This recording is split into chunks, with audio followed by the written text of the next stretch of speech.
This is Raj from MR Sportscars. I've got the absolute honour today of delivering this beautiful manual gearbox Cayman GTS to its new owner. He came to view it, test drove it, absolutely loved it. Personal circumstances meant it was easier actually for me to drive it up to him. And I'm going to thoroughly enjoy delivering this car to him, handing it over at his house. It's going to have the absolute pleasure of sitting alongside a very, very special TVR, which he's had for decades. And this is going to be his first Porsche. Again, it's absolutely great to sell people their first Porsche because I really want to help them get their ideal car and have the best experience possible. Now this Cayman GTS, as I said, is very special because it has a manual box. There was literally just over 100 of these ordered in the UK with a manual box, and even rarer still, it has these lovely carbon fibre GT3 hardback folding bucket seats, so they hold you in all the right places when you're going through B roads and really pushing on.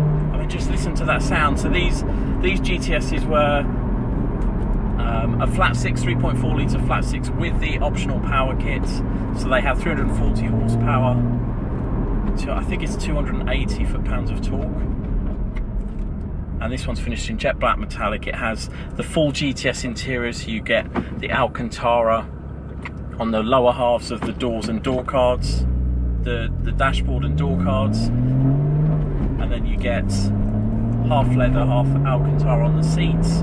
And this one was also spec'd with the contrast stitching in carmine red, along with the carmine red centre dial on the instrument cluster, and these lovely belts which are black with a red striping on the edge of them. Now I've already got fuel for this journey. The owner actually asked me to wire up a trickle charger, so that's all wired up, so it sits nicely in the battery tray with just the little plug revealed, so you don't have to keep on lifting that big panel at the front there to plug it in when you put it in the garage. He also asked for advice on what car cover to get, so I sent him a few links to different ones. He didn't want one specifically with a big Porsche on the front, so I sent him some other options. The Porsche main ones have a big Porsche crest on them, and he just wanted something a bit quieter than that on the front in case he leaves it under his what's it called? It's like a carport next to his garage. He wanted to have the flexibility for it to be quite low key and understated, and I can understand that. There's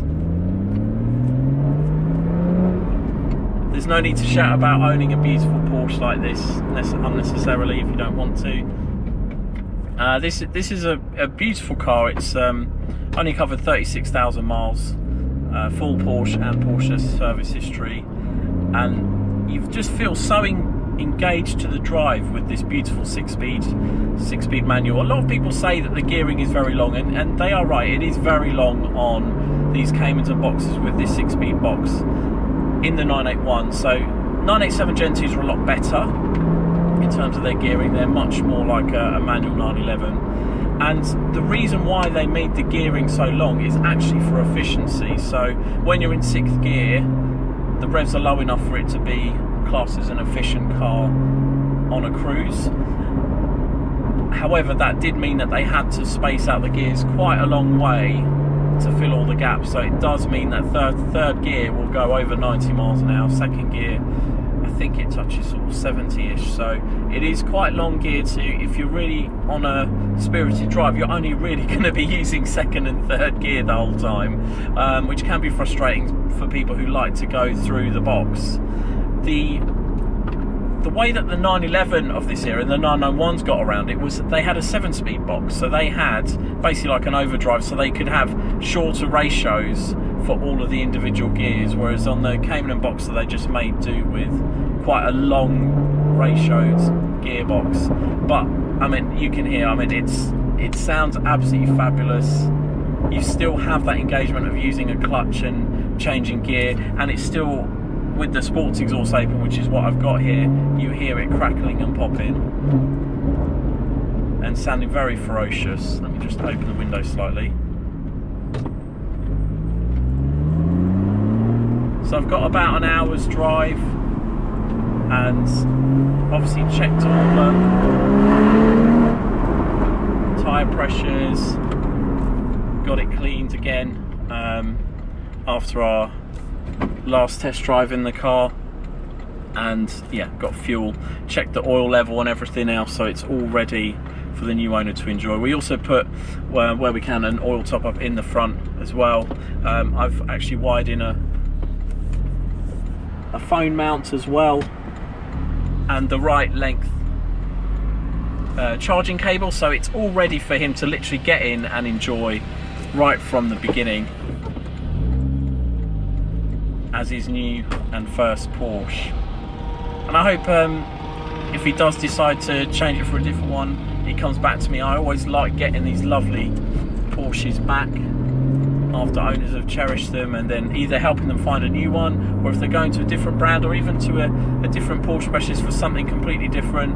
I always like to take the cars back as well. So if you've got a lovely example of a Porsche, if you've bought one from me, or if you haven't but you want to change it for something else, please do get in touch, because I'm always prepared to pay way above what Porsche will offer you in a part exchange, and actually most dealers, most Porsche Specialists as well, I will normally pay a lot more if the car is in excellent condition, of course. So I'd need to see the service history, I'd need to come and inspect it with the Porsche diagnostics just to make sure everything is good, because obviously when I sell these cars, I make sure that I display everything for the new owners, and I want it to be 100% as it should be. So it's servicing, all the repairs, like recommissioning of things that need doing at certain ages, like cooling crossover pipes, brake lines, brake pipes, brake discs and pads, tyres, obviously the condition of the bodywork and things, but always happy to buy excellent condition and cherished Porsche. So yeah, please do get in touch if you do want to sell your Porsche or change to a different Porsche. We always take Porsche in part exchange against the Porsche we have, and yeah, it's an absolute pleasure dealing in these cars. I mean, as you can see, this is a very rare car. I would guess with this spec, there's maybe less than half a dozen with the GT3 seats and the manual gearbox. These GT3 seats, I mean, I've seen them be going for $30,000 in the US as a pair now, and that's actually consistent with roughly what Porsche would charge you for a new pair.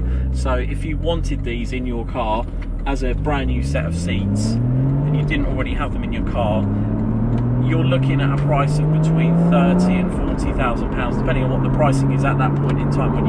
When you get the quote from Porsche, they will supply them, but obviously it makes it very uneconomical for most of these cars, because I mean, this car, we've just sold it just under £50,000. You wouldn't expect to spend over £30,000 on a pair of seats. And even if you wanted to take these seats out and sell them, you could probably ask £10,000 to £12,000 for them. Maybe a bit more, because they've got the red stitching, they've got the GTS stitched into embroidered into the headrests as well. So they are sort of like a little bit more special than your standard just black with black leather and either silver or black stitching. They do look very, very striking, and I would never split them from a car like this, because the whole interior is all matching. So it has the, as I said, black leather and black Alcantara, or Race Tex as people know it as, and then it has that beautiful red stitching matching all the way through the dashboard, down the sides of the doors, as well as on the seats. So I'm just going on the A1 now to the 505. We're going up to around Cambridge area.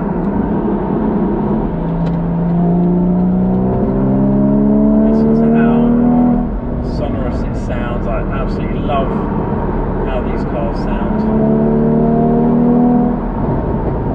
And the overrun is just so addictive. You just want to hear that overrun all the time. in one of these. And right from when you start it up, it just brings a smile to your face. You're like, yeah, this is something special. I'm so glad I've got this car. And you definitely feel that with any of the 981 range, I have to be honest. 2.7, 3.4S or 3.4 GTS. Or even obviously the GT4, which I've got myself. They're just so engaging. They're so reliable as well. I've had very few problems with 981s. Very, very minor things that go wrong. Things like the coil pack on cylinder 6. That can fail, and it leads to all these awful errors on them, error messages on the dashboard. But actually, as soon as you change out that coil pack, everything is cured and it sorts itself out. Air conditioning condensers, just like any Porsche, are vulnerable in that lower part of the bumper. But other than that, it's just general maintenance. So, as I said, brake discs, pads, brake lines, top mounts, lower arms, all the thing. Sometimes the exhaust valves do seize, as you can hear. This one is very much working.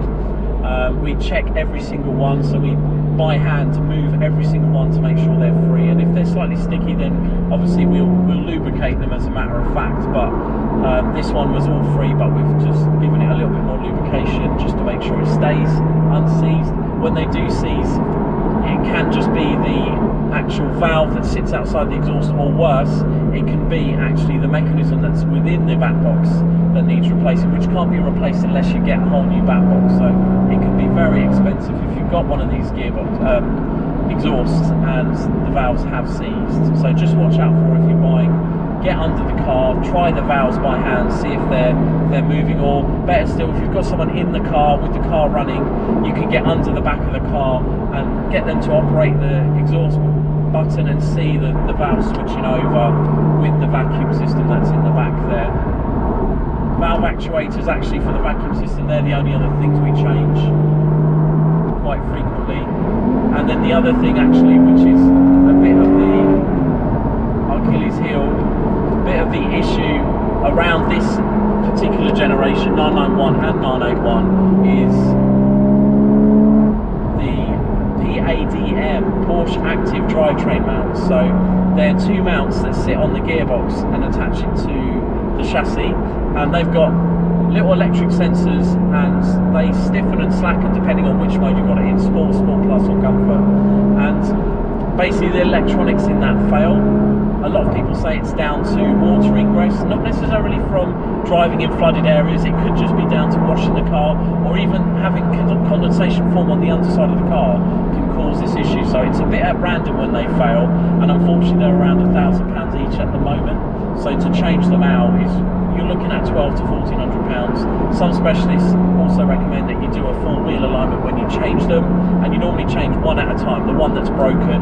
But then again, you can elect to have both done, but then there's no guarantee how long they'll last. So hopefully there'll be a more longer term solution in terms of PADM mounts, because it's very frustrating to get that surprise bill, which in most instances is more than the cost of regular servicing of these cars.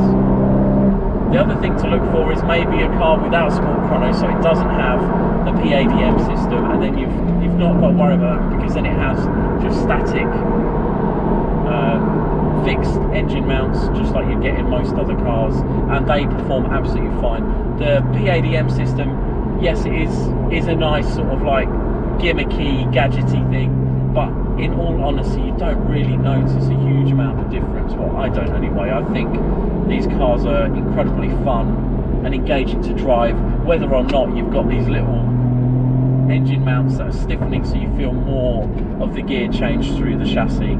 I think it's now a case of, you'd want things to be simpler rather than more complex when these cars are reaching an age where, like in this case, this one's a 2015, so it's 10 years old. I know it doesn't look 10 years old, it certainly doesn't drive like an old car.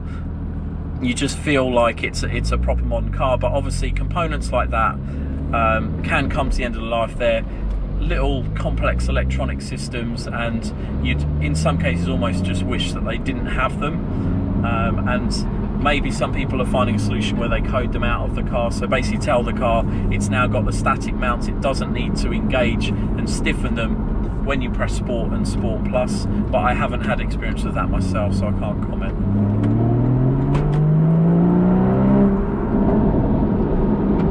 This is such a fun road, this one. The road up the 505 I absolutely love. I love the road to Hitchin as well from our premises just outside Nebworth. We're actually right behind Nebworth House, so we get all the sound from the concerts and events at Nebworth, and the roads are just absolutely beautiful around my part of Hertfordshire here. Not too many speed cameras and things, but actually the other great thing about this car is it's got the optional speed limit indicator, so it just flashes up on the dashboard what speed the particular road you're driving on, if it can get that information. So you don't have to pay for a subscription for it or anything like that. It just literally, I think it must get it from traffic and roads data from the sat nav, but basically it means that you always know what speed you should be doing.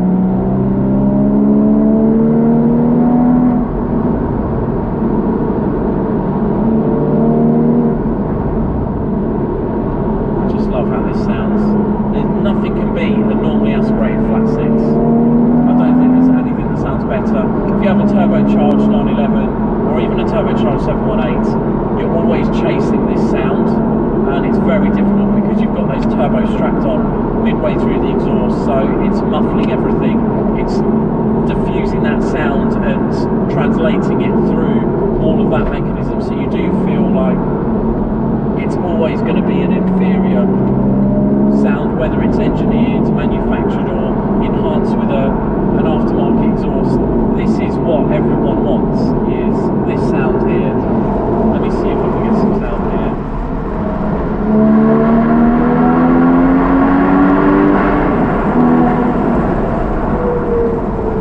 I mean, it sounds absolutely beautiful. Absolutely adore the 981 platform. People call me and say, what is your favourite platform, because I obviously deal in all of them, and for me it is the 981 platform. Any guys, whatever your preference, if you prefer open top driving, get a Boxster. If you prefer the fixed roof experience, then get a Cayman. And I think that's where I'll leave this little short driving review of this beautiful Cayman GTS. I'm so proud to have got hold of this car, prepped it. You'll see videos of us me presenting this car when I had it up for sale.